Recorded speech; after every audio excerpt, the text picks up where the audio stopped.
नमस्कार, आप देख रहे हैं डीडी न्यूज। मैं हूं लाल चंद्र सिंह। शाम के 5 बज गए हैं तो समय हो गया है 5 की पंचायत का।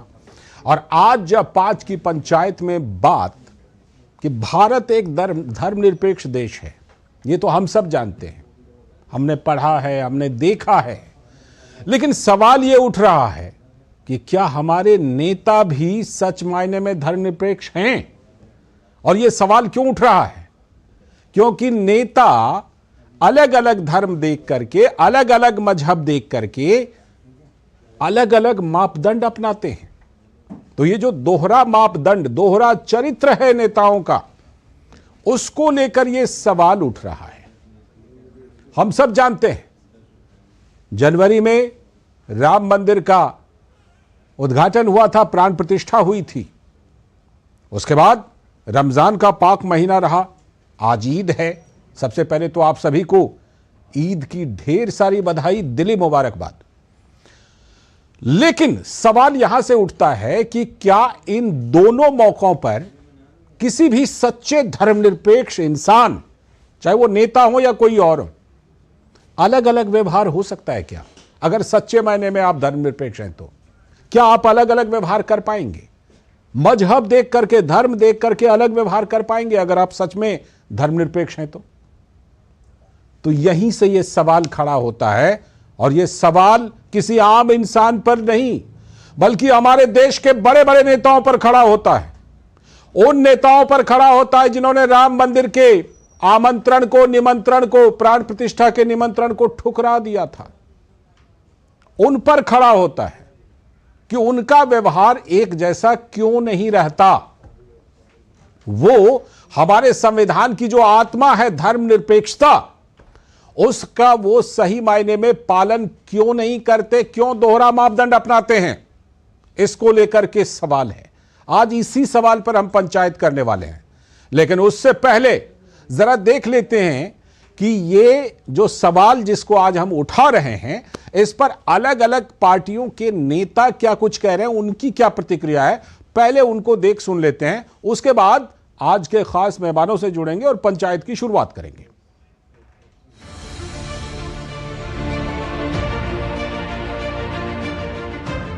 No NRC, no CAT, no uniform civil code. সব মানুষের অধিকার তার নিজস্ব অধিকারের মতো থাকবে। ममता जी ईद के दिन भी सियासत कर रही हैं। जिस तरह की बयानबाजी वो कर रही हैं, उससे कोई फर्क पड़ने वाला नहीं है। ये देश मिलजुल कर रहता था। ये देश सबका साथ, सबका विकास, सबके विश्वास के रास्ते पर आगे बढ़ रहा है और बढ़ता रहेगा। प्रदेश अध्यक्ष कांग्रेस के रूप में पहली बार मैं आया हूँ। इसके पहले लगातार हमारे कांग्रेस के अध्यक्ष यहाँ आते रहे हैं और इस ईद के मौके पर मुबारकबाद देते हैं। आज ईद के मौके पर मैं अपनी तरफ से आप सबको बहुत बहुत ईद की मुबारकबाद देना चाहता हूँ। नरेंद्र मोदी जी ने सांप्रदायिक सियासत का जो छल था, उसको समावेशी सशक्तिकरण के बल से ध्वस्त किया है और विकास और विश्वास का माहौल पूरे देश में, पूरे देश के समाज के सभी वर्गों में पैदा किया। धर्म का जो दुरुपयोग हो रहा है राजनीतिक लाभ के लिए, चुनावी लाभ के लिए, उसके विपक्ष में हम। आज हम राम मंदिर की हम बात कर रहे हैं, ठीक है। आज आप बोल रहे हैं कि सुप्रीम कोर्ट में हम लोग ऑर्डर का सम्मान करते हैं। आप क्यों नहीं जाएंगे? अगर सुप्रीम कोर्ट के ऑर्डर का सम्मान करते हैं, नहीं जाने की कोई बात नहीं थी। तो जब तक विरोधाभास रहेगा, विश्वसनीयता नहीं रहेगी।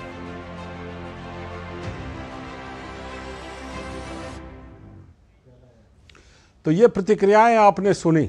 सब लोग अपनी अपनी सुविधा से अपने स्टैंड को सही बतला देते हैं और दूसरे को कटघरे में खड़े करने की कोशिश करते हैं।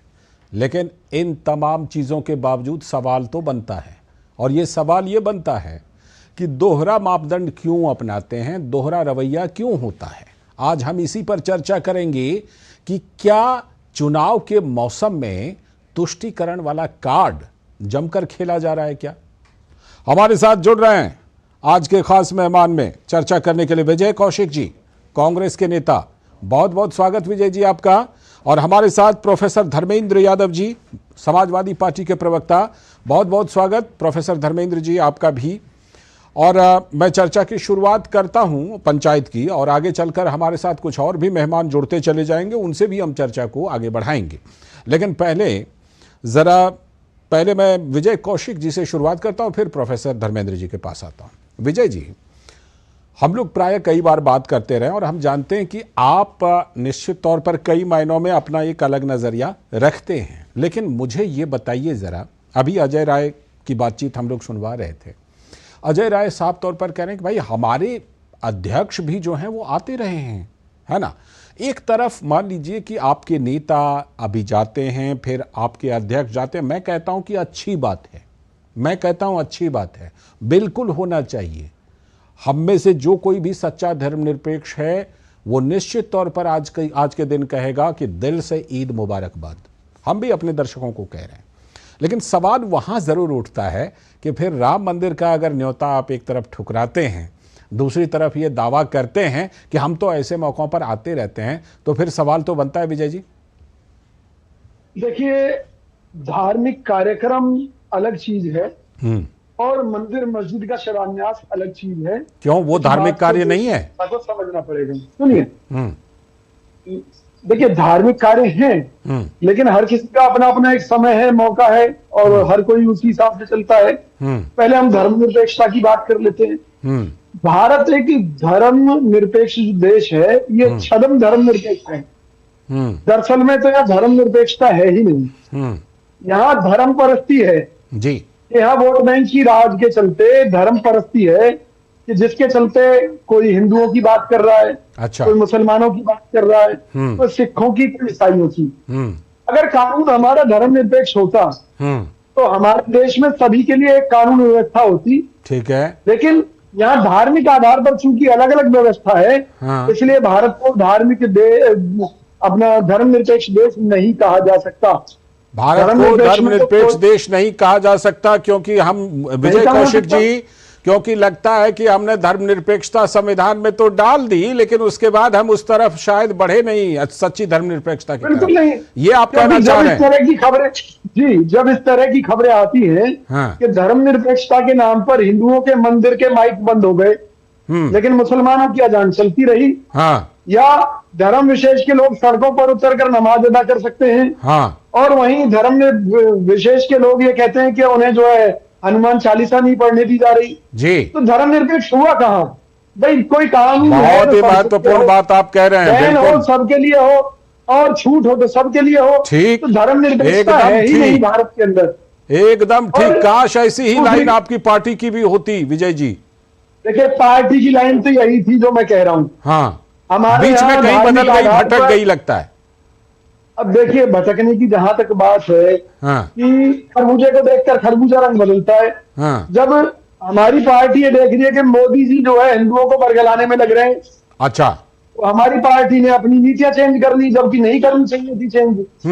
सबसे बड़ी बात यह है कि भाई हमें हिंदूवादी होने का प्रमाण देने की जरूरत क्या है? ठीक, भाई हिंदूवादी होने का प्रमाण तो वो देगा ना जो हिंदू विरोधी होगा। हम क्यों दें भाई? ठीक है, हम अपनी आस्था अपने कामों से, अपनी नीतियों से, हम अपने काम से दिखाएंगे कि भी हम क्या हैं।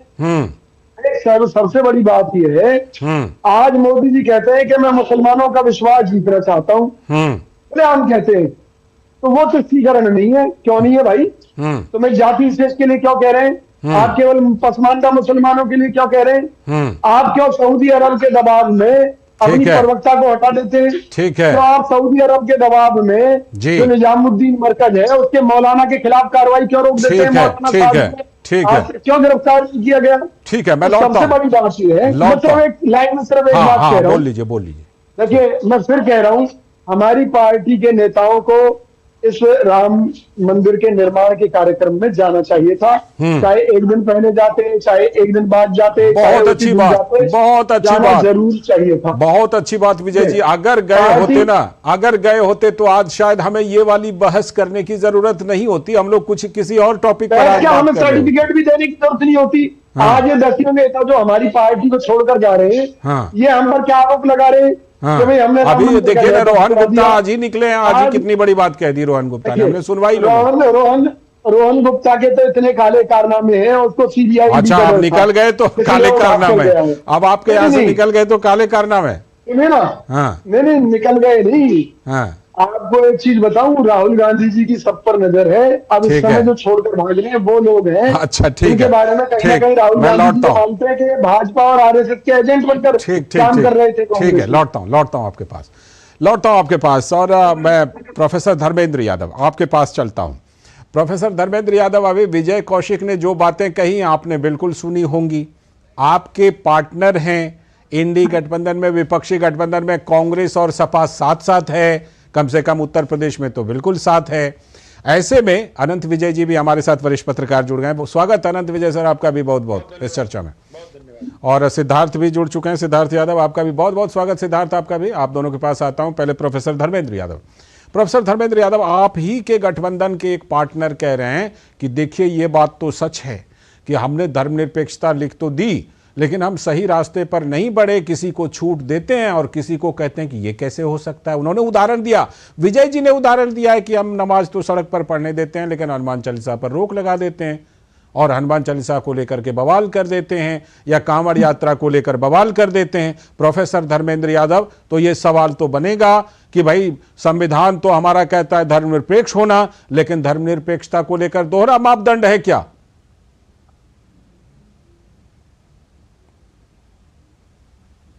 लालजी जी, भारत की संस्कृति ये है जी, कि हम सर्वधर्म समभाव के रास्ते पे चलते हैं।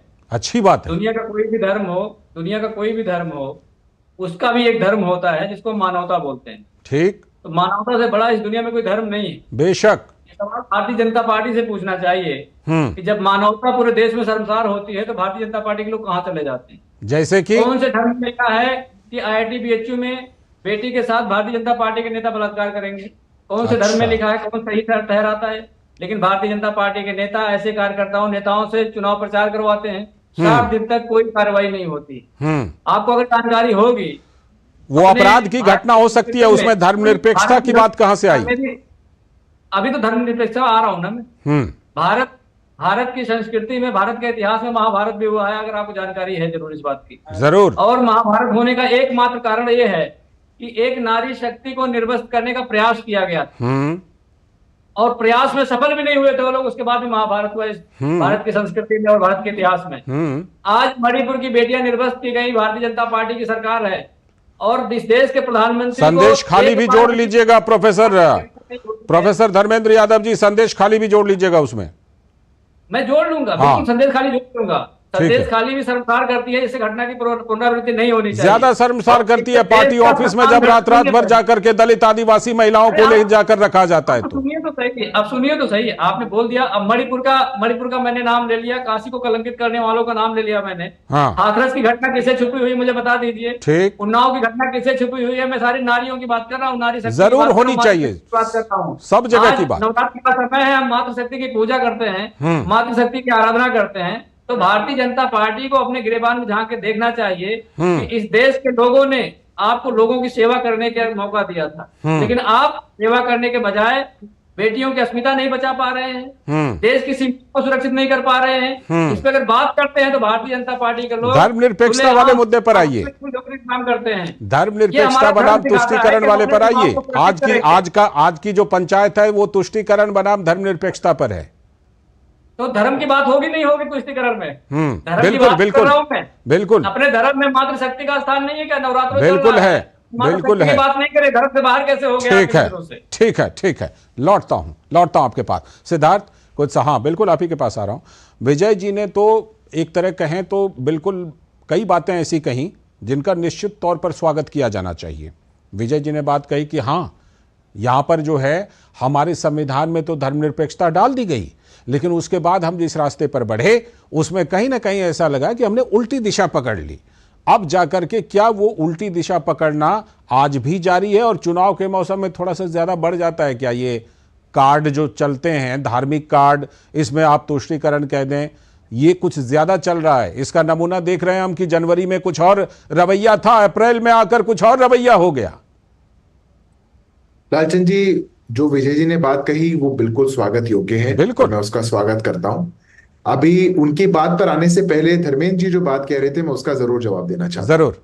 उन्होंने अपनी बात की शुरुआत मानवता की बात से कहने से कही, पर मुझे लगता है कि जब वो बात अपनी आगे कहते गए तभी मानवता शर्मसार हो गई, क्योंकि मानवता की बात में संदेश खाली की ओर आंख मूंदकर किसी और राज्य की मैंने बात जोड़ा करके, था, मैंने जोड़ा उनकी बात में, बिल्कुल। हाँ। और उसमें राजनीति को ला करके, वो भी सिर्फ अपने राजनीतिक हितों को साधने के लिए या कोई नैरेटिव बनाने के लिए बात करना मानवता की बात नहीं हो सकती। मानवता तो तब भी याद आनी चाहिए थी जब आपका राज था उत्तर प्रदेश में, तब भी याद आनी चाहिए थी जब बहन बेटियों के साथ इतने अपराध की घटनाएं हुआ करती थी, सुहाग छिन जाया करते थे, अपराधियों को बिल्कुल एक खुला प्लेइंग फील्ड मिलता था। मानवता की याद तो आपको बहुत ओकेजन्स पर आनी चाहिए थी, पर तुष्टीकरण की कब आई लालचंद जी, ये देश ने अभी देखा है। 60 70 मुकदमों के अपराधी मुख्तार अंसारी के जनाजे में पहुंच करके अखिलेश जी ने क्या कहा, वो किस लिए कहा गया? क्या मुख्तार अंसारी इस देश में कोई नोबेल लॉरिएट था, या इस देश में बहुत बड़ा साइंटिस्ट था, या इस देश की प्रगति के लिए कुछ बहुत बड़ा योगदान करने वाला था? निश्चित तौर पर अखिलेश जी वहां पे इसलिए पहुंचे क्योंकि उनको पता है कि एक वोट बैंक जरूरी है। जब ये वोट बैंक की शुरुआत हुई तब तुष्टीकरण की शुरुआत हुई, और उसी का कारण था कि चाहे विजय जी की पार्टी हो या धर्मेंद्र जी की पार्टी हो, जब जब इनको अवसर मिला बात कहीं कुछ और जाएगी, पर नीतियों में बात कहीं ना कहीं और ही आएगी। धर्मेंद्र जी ने बात स्वागत योग्य कही थी, 10 सेकंड और ले लीजिए। धर्मेंद्र विजय जी ने बात बड़ी स्वागत योग्य कही थी, पर अभी अपना जो मैनिफेस्टो कांग्रेस पार्टी ने निकाला, एक बार खोल करके उस मैनिफेस्टो को आत्मविश्लेषण करना चाहिए कि वो कितना ज्यादा तुष्टीकरण से प्रेरित है। प्रधानमंत्री मोदी ने तो सीधे तौर पर कहा है कि भाई उसमें मुस्लिम लीग की घोषणाओं की झलक मिलती है। निश्चित कहा जाएगा, जो 1936 में मुस्लिम लीग ने अपने मैनिफेस्टो लिखा था, आज 2024 में कांग्रेस पार्टी को वो अपने मैनिफेस्टो में जोड़ने की आवश्यकता क्यों पड़ी? प्रश्न ये है, और ये जब प्रश्न पूछा जाएगा तो हम अपने मूल पे चले जाएंगे। तुष्टीकरण इसका कारण है। मैं जरूर पूछूंगा, लेकिन अनंत विजय सर को मैं यहां पर शामिल करता हूं। अनंत सर, हमने देखा कि जो नेता हैं वो अपने अपनी सुविधा के हिसाब से जरूर बातें करते हैं, लेकिन एक सवाल तो जरूर उठेगा सर, वो जो किसी पार्टी से जुड़े हुए नहीं है, वो तो ये जरूर कहेंगे कि अगर हमने धर्मनिरपेक्ष देश भारत बनाया, क्या हम धर्मनिरपेक्षता के रास्ते पर चले? क्या आज भी चल रहे हैं? क्या आज भी हमें जनवरी और अप्रैल के महीने में अंतर नहीं दिखाई पड़ रहा है क्या? कि मतलब जो हमारे करता धरता है, नीति नियंता है, उनके रवैये में यह अंतर क्यों?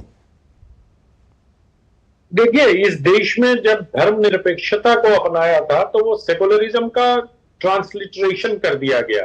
ये देश धर्मनिरपेक्ष हो ही नहीं सकता, ये पंथ निरपेक्ष हो सकता है।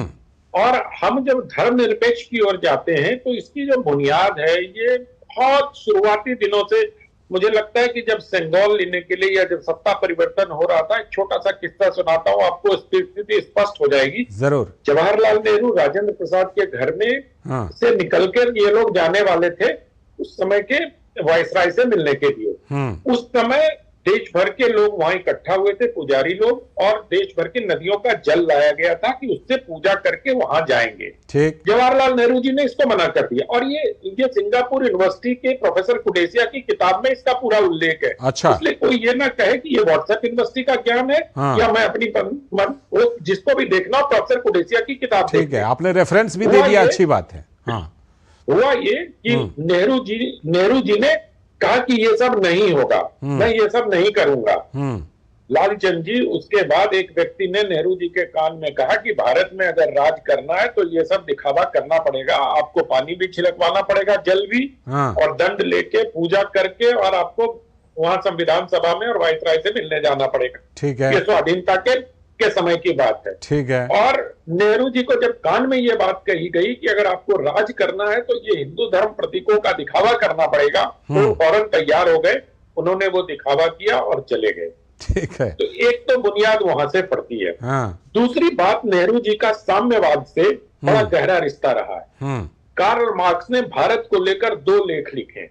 उन 2 लेख को पढ़ना चाहिए आपको, कांग्रेस की पूरी राजनीति समझ में आ जाएगी। जिस प्रकार से उन्होंने कहा कि अगर भारत को आधुनिक बनाना है तो यहाँ धर्म को समाप्त करना। अच्छा जी। तो अब इन 2 चीजों के आलोक में अगर कांग्रेस की पूरी राजनीति आप देखेंगे, ठीक है, तो आपको एक पूरी रेखा समझ में आएगी लालचंद जी। और वही कांग्रेस आज कर रही है। बीच बीच में क्या होता है कि कुछ हिंदूवादी नेता कांग्रेस में आ जाते हैं और अपनी बात करने लगते हैं, जैसे प्रणब मुखर्जी जैसे नेता आ गए जिन्होंने शंकराचार्य की गिरफ्तारी पर बहुत ज्यादा। आनंद सर यहाँ पर एक बात मैं एक बात जोड़ देता हूं। आप देखें, आजादी से पहले भी कांग्रेस में इस तरह के जो हिंदुत्ववादी नेता हैं वो रहे हैं, है ना, उसके बाद भी रहे हैं, लेकिन फिर भी आप ये कह रहे हैं कि क्योंकि जवाहरलाल नेहरू प्रथम प्रधानमंत्री थे, उनके हाथ में नेतृत्व था, तो उन्होंने काफी कोशिश की कि दूसरी तरफ में ले जाएं देश को भी। देखिए लालचंद जी, जो नेतृत्व होता है ना, उसका व्यवहार और उसकी जो कार्य करने की शैली होती है, उसकी संस्कृति पूरी पार्टी पर दिखाई देती बिल्कुल है। पड़ती आज अगर भारतीय जनता पार्टी पर देखें तो नरेंद्र मोदी की छाप आपको दिखाई देती जी। कुछ दिनों पहले अगर देखें तो अटल जी की छाप भारतीय जनता पार्टी पर दिखाई देती थी, अडवाणी जी की दिखाई देती थी और मनमोहन जी की भी दिखाई देती थी। जब वो अनिर्णय की स्थिति जब उस राज्य में दिखाई दिया था, तो नेतृत्व का असर पूरे काडर पर पड़ता है। ऐसा नहीं है कि वो सिर्फ एक व्यक्ति का होता है। तो जो कांग्रेस के स्वाधीनता के बाद के कांग्रेस की जो बुनियाद इस तरह से पड़ी, उसका प्रतिफलन आप कभी देखेंगे कि वो कपड़े के ऊपर से जनेऊ पकड़ लेते हैं, कभी त्रिशूल के साथ फोटो खिंचवा लेते हैं। तो ये सब उसी मानसिकता का की आगे की कड़ी है। अच्छा, कहीं ना कहीं इसमें ना, इस मानसिकता में कहीं ना कहीं एक बार ऐसा भी दिखाई पड़ता है कई बार कि ये दुविधा का भी प्रतीक है क्या, कि मतलब भ्रमित है ना, दिग्भ्रमित। ठीक, आपने सही शब्द का इस्तेमाल। मैं लौटता हूं आपके पास, विजय जी के पास चलता हूं। विजय जी, अभी अनंत जी ने भी बात कही और जो बाकी लोगों ने, सिद्धार्थ ने जो बात कही, उस पर आप जरूर जवाब दीजिएगा, लेकिन जो बातें कही जा रही है उसमें ये साफ नजर आ रही है कि कहीं ना कहीं अभी देखिए, हाल में आपकी पार्टी से जो भी, चाहे आज आपने कह दिया कि रोहन गुप्ता तो बहुत ये है, आज निकल गए, तो आप जरूर कहिए, इसके पहले एक बहुत सारे नेता, मुझे लगता है उनमें आप भी शामिल हैं, मैं आपको भी उसमें शामिल करता हूं, प्रमोद कृष्णम, आचार्य प्रमोद कृष्णम थे, वो थे, उनका कहना था कि कहीं ना कहीं हाल के दिनों में जो गांधी की कांग्रेस है ना, उसको जबरदस्ती मार्क्स की कांग्रेस बनाने की कोशिश की जा रही है। ये कई बार ये बातें उभर करके सामने आई हैं। बिल्कुल सही है। देखिए, ना मैं गांधी की बात करूंगा, ना मैं मार्क्स की बात करूंगा, क्योंकि सबकी अपनी विचारधारा है और मैं उधार की विचारधारा से नहीं जीता। मैं आपको बता दूं कि जो हमारे देश की जो राजनीति है वो 4 नीतियों पर आधारित है, साम दाम दंड भेद। अच्छा, उन नीतियों के तहत देश का कोई भी नेता किसी भी स्तर तक गिरने के लिए, जाने के लिए तैयार है। धर्म को तो किसी ने समझा नहीं, क्योंकि यहाँ धार्मिक आधार पर 3 कैटेगरी हैं। एक उन लोगों की है जो ये कहते हैं कि भी हर किसी में ईश्वर है, ये है वो है, मतलब आप उसे कण कण में ईश्वर है के नजरिए से, आप उन्हें ज्ञान के नजरिए से कह सकते हैं कि भी वो बेशक अल्प ज्ञानी है, लेकिन ये है कि भी वो अपना कमा रहे हैं, खा रहे हैं और अपना मस्त है, भाई जो जैसा भी पूजा कर रहे हैं। और एक है अपने आप को बहुत ज्यादा ज्ञानी समझने वाले, जो ये समझते हैं कि भी हमने तो धर्म को पूरा जान लिया, उनका अपना अहंकार है। एक बीच के लोग हैं, वो क्या करते हैं, वो कोई भांग पी रहा है भगवान को प्राप्त करने के लिए, कोई दारू पी रहा है, मंदिरों में दारू भी चढ़ रही है, आपको मालूम है। तो नेताओं ने इन सभी कैटेगरी को, धार्मिक लोगों की इन कैटेगरीज को बड़ी अच्छी तरह समझा और इनके माध्यम से शासन किया है।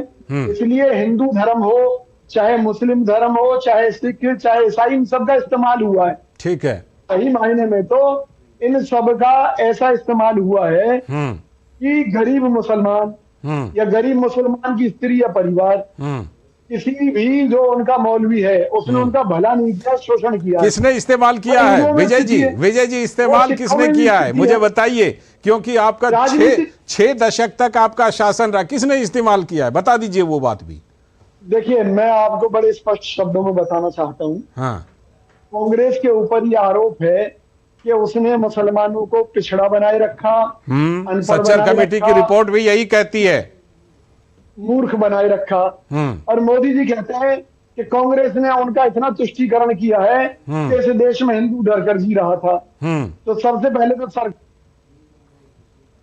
वैसे दोनों दो बातें हैं। सच्चाई क्या है? देखिए, एक सच्चाई तो ये है ना, एक सच्चाई तो ये है ना कि यूनिफॉर्म सिविल कोड संविधान में होने के बावजूद लागू नहीं किया गया। आज भी उस पर आप, मतलब कांग्रेस पार्टी की तरफ से सीए, मैं आ रहा हूँ सीए पर, यूसीसी पर जब विरोध आता है तो वो बातें समझ में आती है ना कि आप तो करते हैं उस तरह की वोट बैंक की राजनीति के चलते जो कांग्रेस ने अपने अंदर बदलाव किए, उसका नुकसान कांग्रेस पार्टी को भी उठाना पड़ा और देश को भी। और आज जो मोदी जी कर रहे हैं, उसकी भारी कीमत देश को चुकानी पड़ेगी, क्योंकि इनके राज में सबसे ज्यादा हिंदू बेरोजगार हुआ है, सबसे ज्यादा हिंदू कर्जदार हुआ है, सबसे ज्यादा हिंदुओं की आर्थिक हालत खराब है। और मैं इससे ज्यादा क्या कहूँ कि मुस्लिम अब खुलकर ये कहते हैं कि भाई वो तो जो मजदूरी के काम करते थे वो आज भी कर रहे हैं। अगर रोजगार छिन रहा है तो हिंदुओं का छिन रहा है। ये कैसी हिंदूवादी सरकार है? अच्छा, ये क्वेश्चन मार्क तो देश के मुसलमान भी आज बीजेपी पर खड़ा कर रहे हैं। ठीक है, ठीक है, मैं लौटता हूं आपके पास। प्रोफेसर धर्मेंद्र यादव, आपसे सीधा सवाल, आपके पार्टी के प्रमुख ने और आपकी पार्टी ने जनवरी में राम मंदिर के न्योते को ठुकराया, लेकिन अप्रैल में मुख्तार अंसारी के घर अखिलेश यादव जी गए, वहां पर बड़ी बड़ी बातें कही। क्या ये बातें कहनी मुख्तार अंसारी के घर जाकर इसलिए जरूरी है कि एक खास वर्ग का वोट चाहिए, इसीलिए ऐसा करना पड़ता है, ऐसा दोहरा मापदंड अपनाना पड़ता है? प्रोफेसर धर्मेंद्र यादव जी।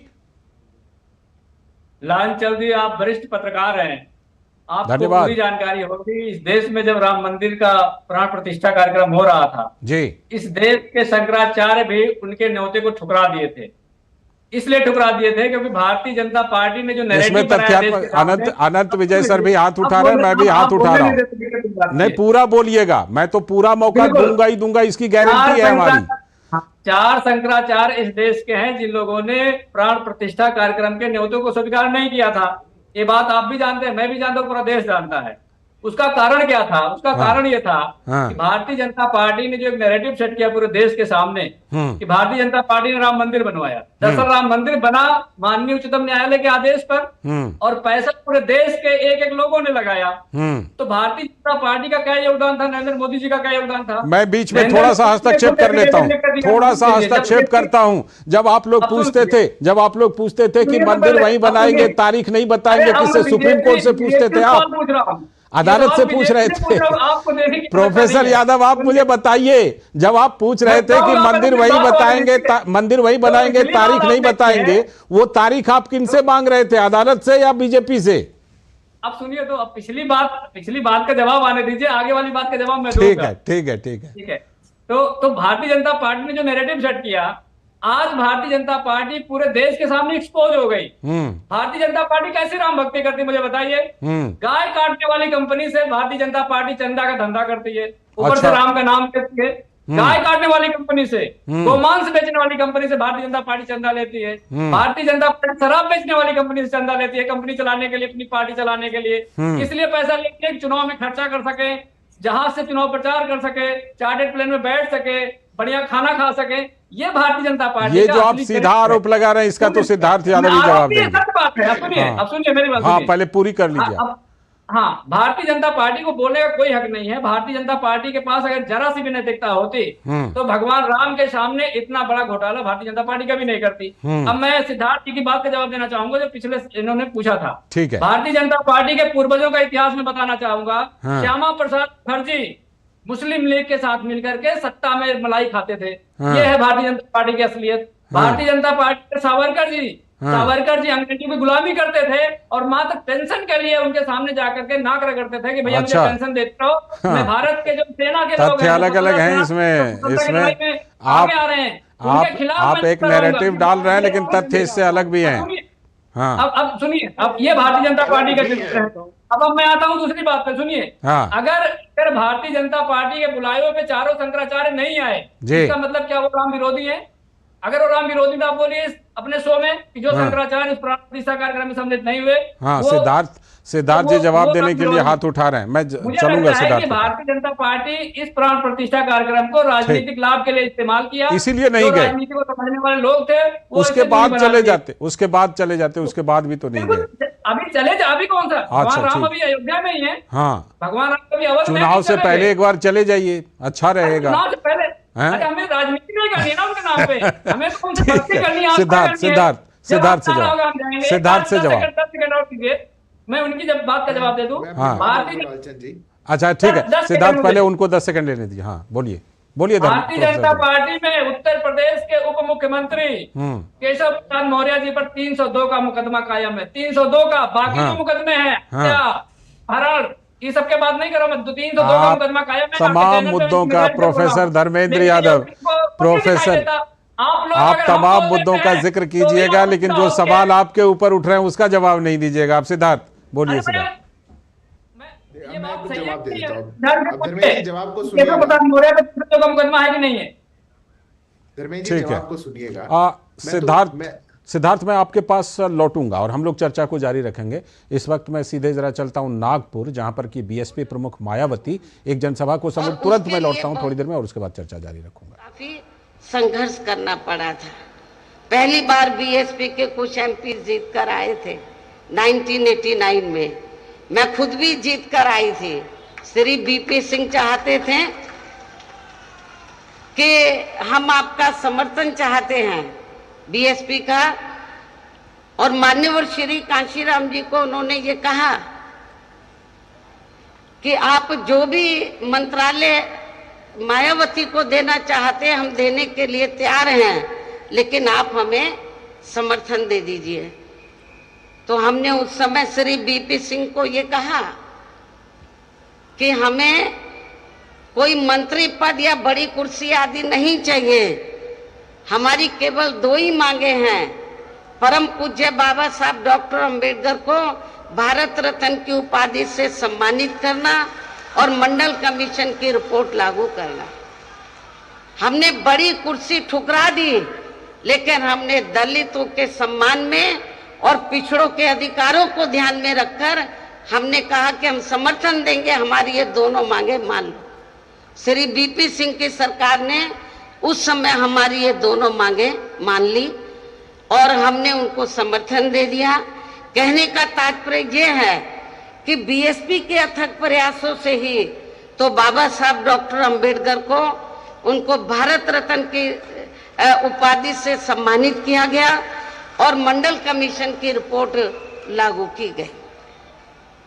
और कांग्रेस पार्टी की इस किस्म की जो मानसिकता थी, जो गलत नीतियां थी, गलत कार्यशैली थी, जातिवादी जो मानसिकता थी, तो उसके कारण फिर ये पार्टी धीरे धीरे केंद्र व ज्यादातर राज्यों की सत्ता से बाहर हो गई और हमें भी फिर बीएसपी बनाने की जरूरत पड़ी।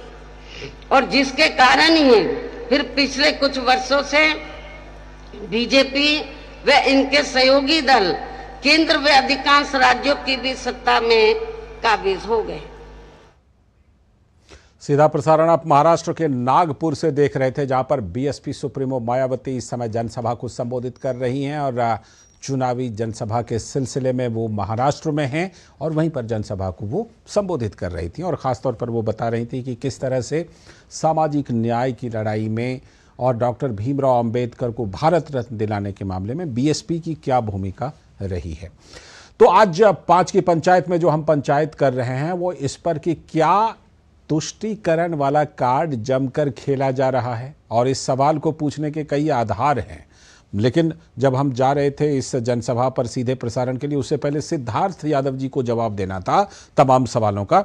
सिद्धार्थ, आप पूरा जवाब दीजिए और साथ में ये भी ज़रूर आप बताइए कि जो ये तमाम बातें कही जाती हैं, प्रायः कहा जाता है कि भाई भारतीय जनता पार्टी इस तरह की राजनीति करती है, धर्म के आधार पर राजनीति करती है, लेकिन जो व्यवहार दिखाई पड़ रहा है उसमें तो कई दलों पर और कई नेताओं पर सवाल उठ रहे हैं और वही सवाल आज हम पंचायत में उठा रहे हैं।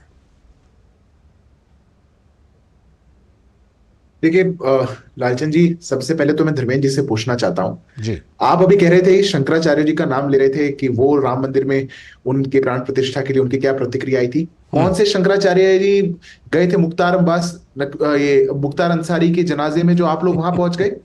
किस बात की आड़ में छुपते हैं? सवाल पूछा था मैंने उनसे। हाँ, किस बात की आड़ में छुपते हैं? ये कैसी बात हुई? अरे आप लोगों ने राम सेवकों पर गोलियां चलवाई थी, वहां पर लाखों करोड़ों राम भक्तों को अपमानित करने का काम किया था। वो इतिहास देश भूला नहीं है, हमें याद है। और उसी के कारण टीस है आपके मन में कि जिस एक इस भारत के सनातन पुरातन परंपरा के प्रतीक को आपने बनने से रोकने के लिए अपने अथक प्रयासों को जहां पर कोई कमी नहीं छोड़ी, वो अंततः बन गया, वो सूर्य उग गया। इसीलिए तो नहीं जा पा रहे। नहीं आना था प्राण प्रतिष्ठा के दिन मत आते। उसके बाद तो कई महीने बीत चुके हैं। चले जाते अखिलेश जी, वो जा सकते हैं देश भर में, वो और कहीं भी जा सकते हैं। अतीक अहमद के मरने में दुख जता सकते हैं, मुख्तार अंसारी में जा सकते हैं, पर राम मंदिर में नहीं जा सकते। ये तो तुष्टीकरण है। अब रही बात हमारी, आपने हम पर भी कई प्रश्न उठाए। लालचंद जी, मैं बड़ी जिम्मेदारी के साथ कहता हूं, हम लोग कभी हिंदू मुसलमान नहीं करते, कभी नहीं करते। मैं बड़ी जिम्मेदारी से कह रहा हूं, ये लोग ये इनको बात को पचेगी नहीं, पर हम बिल्कुल कहते हैं, हम इनके तुष्टीकरण के खिलाफ बोलते हैं, वो इनको हिंदू मुसलमान लगता है। हम इनकी नीतियों को, जो ये लोग लुभावन करने के लिए, किसी विशेष समुदाय को अपने वोटों से जोड़ने के लिए जिन बातों को कहते हैं, हम उसके खिलाफ बोलते हैं, इनको इसलिए बुरा लगता है। ये लोग जब कोई रामनवमी की यात्रा नहीं निकल सकती, उस पर चुप्पी मार जाते हैं, और बाकी किसी और विशेष धर्म की वहां पर किसी भी प्रकार का कार्यक्रम हो सकता है, उसमें ये उत्साह मनाते हैं। जब हम उसके खिलाफ बोलते हैं, तब इनको सांप सूंघ जाता है, तब इनको बुरा लगता है। हमारी तो नीति साफ है, हम तो कह रहे हैं सबका साथ, सबका विकास, सबका विश्वास और सबका प्रयास, सबका प्रयास। हम तो सबको साथ लेकर विजय जी आऊंगा। हमारी नीतियों में, मैं अंतिम 20 सेकंड लूंगा, हमारी नीतियों में जब हम देश की आर्थिक स्थिति को बेहतर करके देश के प्रत्येक व्यक्ति को अवसर देना चाहते हैं, और उसको गांव-गांव गरीब व्यक्ति के हाथ में भी अवसर देकर आगे बढ़ाना चाहते हैं, तो हमारे लिए कहां रह गया धर्म? ठीक है, लाभार्थी योजनाओं के बारे में तो ये जरूर कहा जा सकता है कि इसमें कहीं पर हिंदू योजना, सिख योजना, मुस्लिम योजना तो नहीं लिखी रहती है, ये बात बिल्कुल सही है। अनंत विजय सर हमारे साथ जुड़ चुके हैं। अनंत सर, तमाम तरह की बातें हुई, लेकिन एक बात मुझे बताइए कि अभी जैसे हम लोग थोड़ा सा ये सफ़र पर भी चर्चा कर रहे थे कि कैसे हमने आज़ादी के बाद अपने इस सफ़र को आगे बढ़ाया, कहीं ना कहीं उसमें भी जिसे कहते हैं कि जब गंगोत्री में खोट हो जाए तो गंगा में आगे चल करके खोट होगी। हमें जो ही हम धर्मनिरपेक्ष देश बने, हमको यूसीसी को लेकर बढ़ना चाहिए था, और हमने अलग अलग धर्मों के लिए अलग अलग कोड बना दिया। इसमें सवाल जो है वो पंडित जवाहरलाल नेहरू प्रथम प्रधानमंत्री के ऊपर भी उठते हैं। तो क्या कहीं आज जो हम देख रहे हैं कि जिस तरह से कि नेता अलग अलग रवैया अपनाते हैं अलग अलग धर्मों को लेकर के, इसका कहीं ना कहीं वहीं से ये सिलसिला चला आ रहा है क्या? लालचंद जी, आपके प्रश्न पर मैं आता हूं, लेकिन अभी प्रोफेसर साहब ने एक दो बातें ऐसी की और नेशनल टेलीविजन पे मुझे लगता है कि मुझे फैक्चुअली जब आप फैक्चुअली आप रोकना चाह रहे थे, ठीक है, पहले वो कह दीजिए। मैं जो दो बात उन्होंने कही, एक तो उन्होंने कहा कि चारों शंकराचार्यों ने विरोध किया, ये बात नितांत गलत है। आप इस पर देख सकते हैं, राजनेता अगर हैं तो राजनीतिज्ञों के लिए मैं कुछ नहीं कहूंगा, लेकिन तथ्यात्मक रूप से ये बात उचित नहीं है। मैं भी उस समय कर रहा था ऑब्जेक्ट। हाँ, ठीक है। जिस शंकराचार्य ने विरोध किया उनका केस अभी सुप्रीम कोर्ट में लंबित है। तो पहली बात तो ये। दूसरी बात जो उन्होंने कही श्यामा प्रसाद मुखर्जी और मुस्लिम लीग के बारे में, वो बात भी तथ्यतः गलत है, क्योंकि उस समय श्यामा प्रसाद मुखर्जी मुस्लिम लीग के साथ नहीं थे। फजलुर रहमान ने दूसरी पार्टी बनाई थी और उसको श्यामा प्रसाद मुखर्जी ने समर्थन दिया था और उसके समर्थन से सरकार बनी थी। तो ये इतिहास है, इतिहास को तोड़ मरोड़ के पेश नहीं करना चाहिए। तीसरी बात उन्होंने सावरकर को लेकर कही कि वीर सावरकर अंग्रेजों की गुलामी करते थे। तो इस पर भी मैं जो अनुरोध करता हूं प्रोफेसर साहब से कि इस पर भी तथ्य को देख लेना चाहिए, और किसी भी महापुरुष के बारे में इस तरह की टिप्पणी करने से पहले अगर तथ्यों को जांच परख लें तो मुझे अच्छा लगेगा और ये चर्चा एक सार्थक, और क्योंकि आप प्रोफेसर हैं। मैं भी इसमें एक चीज जोड़ देता हूं कि गुलामी करने वाला कम से कम काला पानी की सजा तो नहीं काटता, कहीं पर अच्छे से हिल स्टेशन पर अच्छे से जेल में बैठ करके आराम से रहता है ना।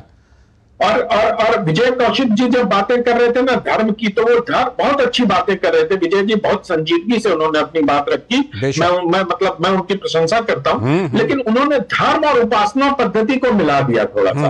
हमारे समाज में धर्म अलग चीज है, जो धर्मोधारती, धर्म को धारण करना पड़ता, और उपासना पद्धति अलग है। जो वो कह रहे थे ना कि भांग पिया जाता है, शराब चढ़ाया जाता है, इससे पार्ट ऑफ उपासना पद्धति, ये धर्म नहीं है। तो इन दोनों का अगर घाल करेंगे ना तो वही धर्मनिरपेक्षता वाली स्थिति हमारे सामने। जो कर्मकांड वाला पक्ष है वो थोड़ा अलग हो जाता है, कर्मकांड कई तरह से किए जाते हैं। अब मैं लालचंद जी आपके सवाल पे आता हूं जो आपने कहा।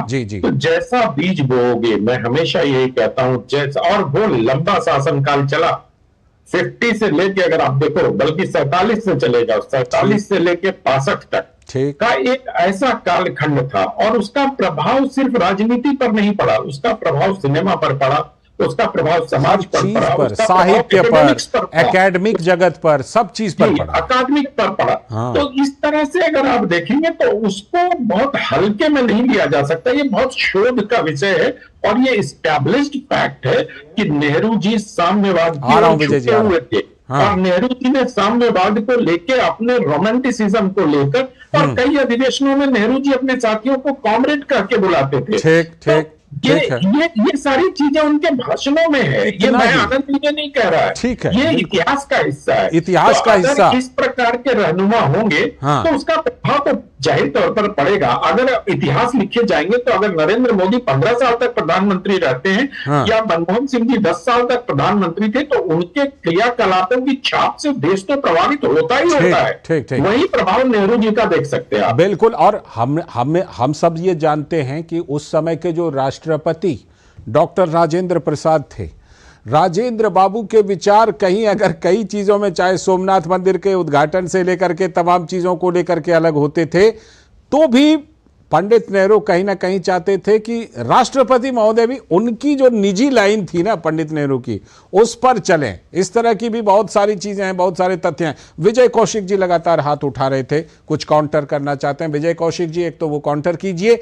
दूसरी बात ये कि बात जब आएगी कि हम जो है थोड़े भटक गए, पटरी से उतर गए, धर्मनिरपेक्षता वाली पटरी से, तो सबसे पहली उंगली तो भाई आपके ऊपर ही, आपकी पार्टी के ऊपर ही उठती है। अनम्यूट कीजिए विजय जी, विजय जी जरा अनम्यूट कीजिए। हाँ, आप बोलिए। देखिए, हमारी पार्टी को भी ये स्वीकार करना चाहिए कि हम कोई भगवान तो है नहीं कि जिनसे गलती नहीं हो सकती, और जो गलतियां की हैं उनके लिए हमें माफी मांगने से भी गुरेज नहीं होना चाहिए। जैसे अगर धर्म निरपेक्षता को समझना है और भारतीय राजनीति के चरित्र को समझना है, तो अभी भाजपा प्रवक्ता ने जो बयान दिया है उससे बड़ी आसानी से समझा जा सकता है। उन्होंने कहा कि मुलायम सिंह यादव वो व्यक्ति थे जिन्होंने कार सेवकों पर गोली चलवाई। तो भाई, उस कार सेवकों के हत्यारे को मरणोपरांत मोदी जी ने पद्मश्री से सम्मानित क्यों किया गया? अच्छा। ये दोहरा चरित्र है। ठीक है। और आपको सही बात बताऊं, हमारी पार्टी की कमी ये रही कि आरक्षण। देखिए, अगर हम ये कहते हैं कि हमारा देश धर्म निरपेक्ष है, तो आरक्षण जाति के आधार पर कभी होना ही नहीं चाहिए था। बहुत अच्छी बात। लेकिन आज जातिगत जनगणना कांग्रेस के मैनिफेस्टो में शामिल है। जाति जनगणना सुनिए ना अब देखिए ना भाई, हमारी पार्टी में अलग अलग विचारधारा के लोग घुस गए हैं। कांग्रेस की जो मूल विचारधारा है वो ये नहीं है। वो जितना हम इस तरफ जाएंगे, लेकिन यहाँ हमारे लिए एक दुविधा हो जाती है विजय जी, कि हम कांग्रेस की विचारधारा को कांग्रेस की मैनिफेस्टो से जाने या विजय कौशिक जी की बातों से जाने। हमारे लिए ये दुविधा पैदा हो जाती है। नहीं, जो मैं कह रहा हूँ, कांग्रेस की असल विचारधारा वही है। मैनिफेस्टो तो परिस्थितियों के आधार पर बनाए जाते हैं। कि जिसमें 10 लोगों ने कहा कि भी हमें तो इस चीज से खुशी होगी, तो ठीक है, पार्टी ने कह दिया भाई ठीक है, हम ये इस काम को करेंगे। जबकि जब देश की, उसमें तो केवल देश की बात ठीक है। मैं आप सभी के पास जुड़ूंगा, आप सभी के पास जुड़ूंगा, लेकिन इस समय सीधे हमें जरा जोधपुर चलना है, राजस्थान के, जहां से कांग्रेस नेता राहुल गांधी जनसभा कर रहे हैं। उनका सीधे प्रसारण के लिए जा रहे हैं।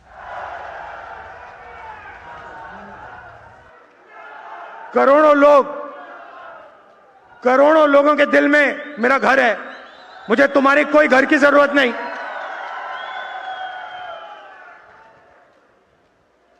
तो अब सवाल उठता है कि जो नुकसान नरेंद्र मोदी जी ने पिछले 10 सालों में किया, उसके बारे में कांग्रेस पार्टी क्या करने जा रही है। आज मैं आपको वो बताने आया हूं। सबसे पहले और सबसे बड़ा काम, हिंदुस्तान के हर गरीब परिवार में क्रांतिकारी काम है।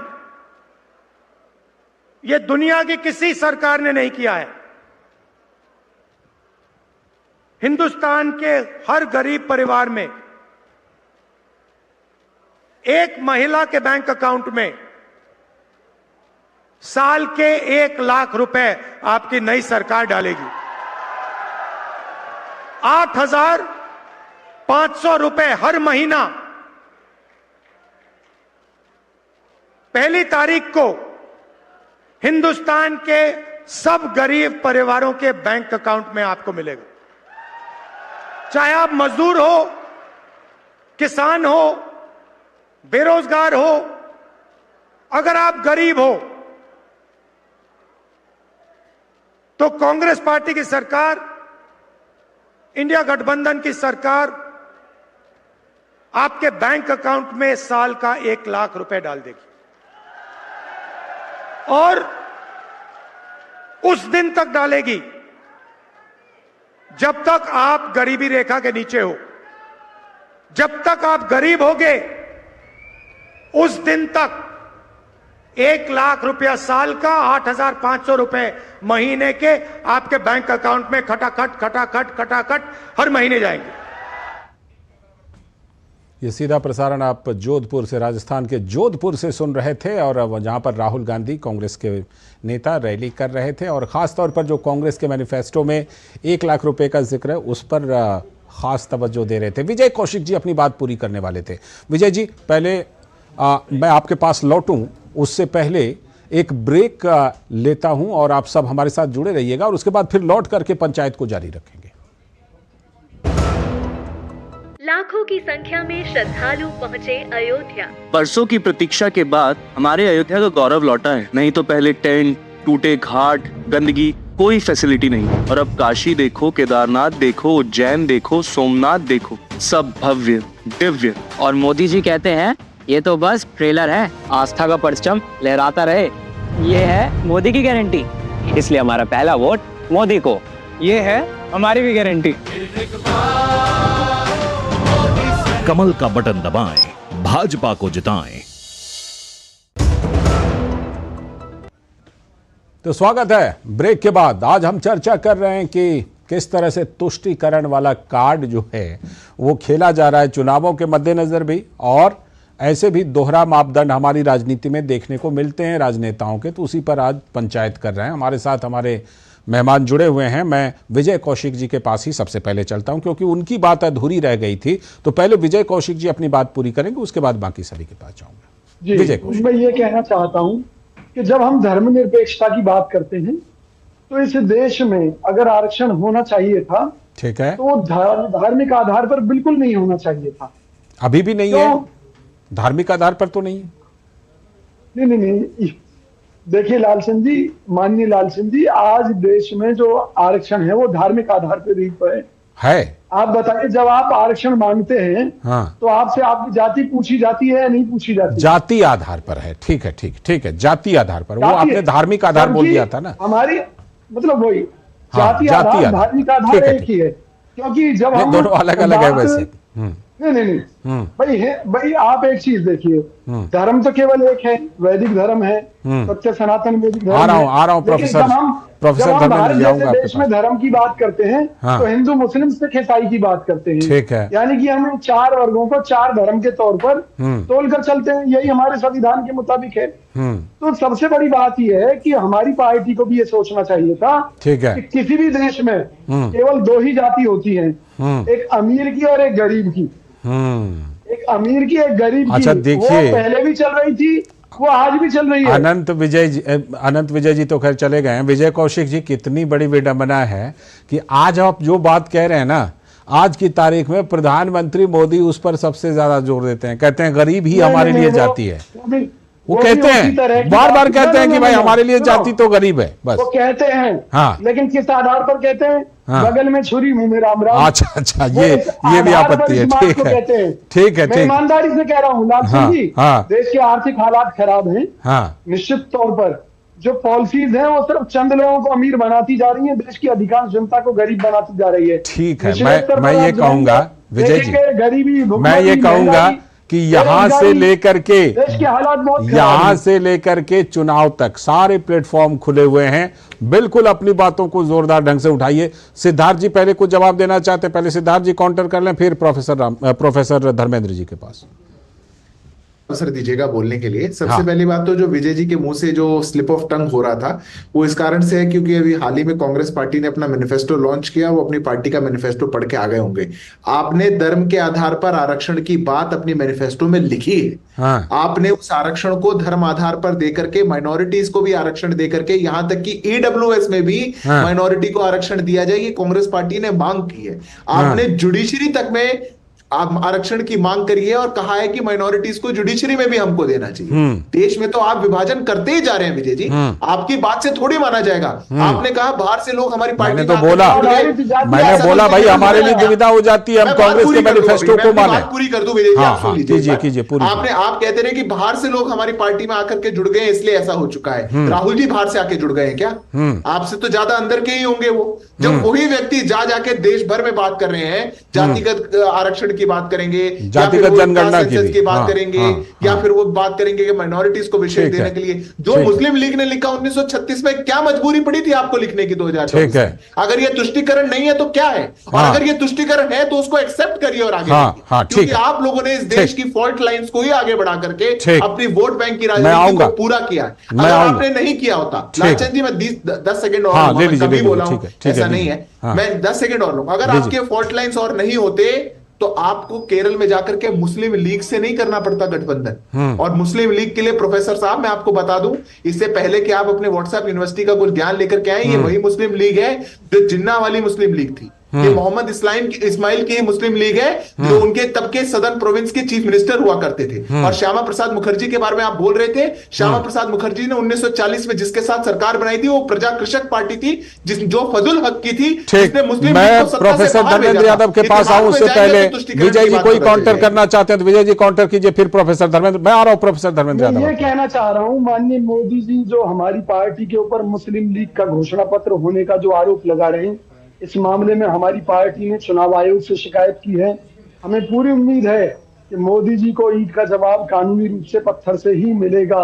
उन्हें अगर इस देश में लोकतांत्रिक व्यवस्था है, सिद्धार्थ ये कह रहे हैं कि भाई आप गलत आरोप लगा रहे हैं, चाहे सुप्रीम कोर्ट के द्वारा मोदी जी को जवाब देना पड़ेगा, सिद्धार्थ तरह के झूठे आरोप बंद करने पड़ेंगे। और दूसरी चीज मैं जवाब दे देता हूँ लालचंद जी, लालचंद जी जवाब तो उनको देश की जनता दे देगी, कौन से ईंट का जवाब पत्थर से देंगे? जवाब तो देश की जनता देगी आपको।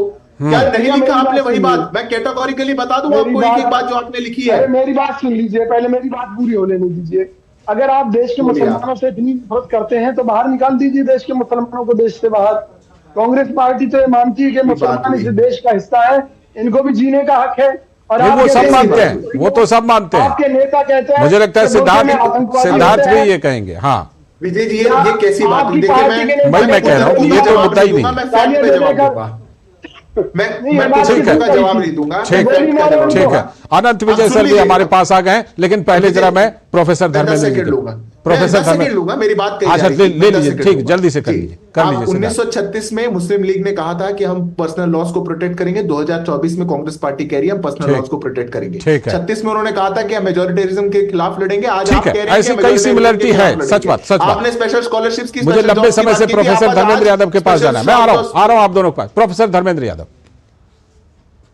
लालचंद जी, भारतीय जनता पार्टी दोगलेपन की राजनीति की महारत हासिल कर चुकी है। जितनी बातें सिद्धार्थ जी ने कही मैं उसके हर बात को दोगलेपन से जोड़ सकता हूं, क्योंकि समय बहुत लिमिटेड आप देते हैं। हाँ, नहीं ठीक है आपके पास है अभी समय, बोलिए। जिन्ना वाली मुस्लिम लीग है, तो उसी जिन्ना वाली मुस्लिम के जिन्ना के मजार पर चादर चढ़ाने वाले भारतीय जनता पार्टी के वरिष्ठतम नेता आडवाणी जी हैं। उस पर भारतीय जनता पार्टी ने उस चीज को स्वीकार नहीं किया। भारतीय जनता पार्टी ने उस चीज को स्वीकार नहीं किया था। हाँ। दूसरी बात, जातिगत जनगणना की जो बात समाजवादी पार्टी अरसों से कर रही है, भारतीय जनता पार्टी के वरिष्ठ नेता राजनाथ सिंह ने सदन में कहा था जाति जनगणना कराएंगे। इस पे भारतीय जनता पार्टी के प्रवक्ता का भी दोहरा मापदंड है। देखिए जाति जनगणना के खिलाफ तो विजय कौशिक जी भी बोल रहे हैं। अब सुन लीजिए, विजय अनंत जी वरिष्ठ पत्रकार है। इस देश का कौन सा आदमी ऐसा नहीं है जो ये जानता है कि सावरकर जी ने बाकायदा लिखित माफीनामा लिखा हुआ है जेल से, और उसमें भारत के जो स्वतंत्रता सेनानी थे उनके खिलाफ लड़ने के लिए लाखों लोगों की भर्ती कराई ब्रिटिश सेना में। ये बात इस देश का हर आदमी जानता है। ये बताइए कि इस देश के जो स्वतंत्रता सेनानी थे जो अपनी जाफरानों की आहुति दे दिए, काले की सजा कोई बड़ी सजा होती है क्या? गांधी जी ने भी बोला था, गांधी जी ने भी बोला था कि हमें फिलहाल अंग्रेजों के पक्ष में लड़ना चाहिए। वो एक अलग नीति होती है, एक अलग रणनीति होती है। अनंत विजय जी को मैं लाता हूं। अनंत विजय जी आपके ऊपर भी कुछ बात कही गई है।